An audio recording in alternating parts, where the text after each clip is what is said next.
situation in which language is spoken, he acquires this system. But it's more than a response to the stimuli of the person around him speaking? Well, the most obvious and sort of gross fact about language, which shows that, I think, is the innovative, creative character of it. I mean, every child is capable of understanding and producing very complex structures which have no simple relationship, no point-by-point relationship, no relationship on the basis of analogy, let's say, to the experience that he's presenting. The generative, creative structures of language. Just that you can, as we're talking, we say new things, which we may not have said before.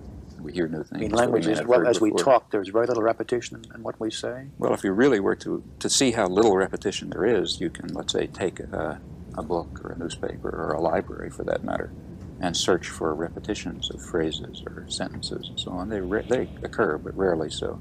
I mean, there are particular subparts of language, say greetings or conventional utterances of one sort or another, that do repeat frequently, but these are incidentally often marginal in their structure. For example, a sentence like "How do you do" has a structure which is, in fact, unique. It's not the structure of any English sentence.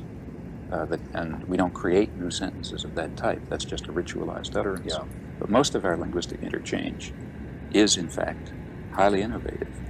And of course, it's not just random. I mean, it's innovative, but somehow appropriate to situations. It doesn't necessarily follow the rules that we were all taught in school of a subject and a predicate or a noun and a verb. I mean, I would have the impression that somehow in my schooling I was taught to do what it is that I do now. Yeah, well, people have that impression, but the reason is that the actual rules of language, which certainly are not taught in school, because in fact nobody even knows them these days, are totally unconscious. I mean, what you're taught in school is some relatively superficial set of generalizations about some of the products. Are they important? Was it important to know that? Oh, I think it'd be important to know it, but the point that has to be stressed is that, first of all, that everyone knows and speaks a language very fluently, a very rich language before it goes to school. And furthermore, even if you wanted to teach somebody the rules of language, you wouldn't be able to do it because the rules are largely unknown. We're just barely beginning to discover them. It seems to us that there's no problem in speaking, just as it seems to us that there's no problem with, let's say, walking.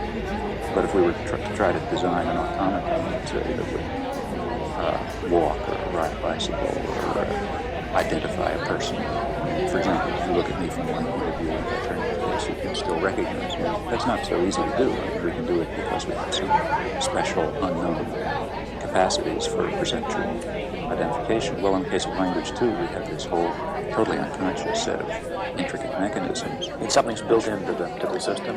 Well, I have no doubt that most of the richness of the structure of language is just the biological property of the organism. It can't be taught any more than you can be taught to have two arms and two legs. You've got no way that you can X-ray it or put your finger on it. At the moment, neurophysiology is not in a state where one can detect the physical structures that underlie linguistic use. I mean, only rather gross things are known. For example, it's known that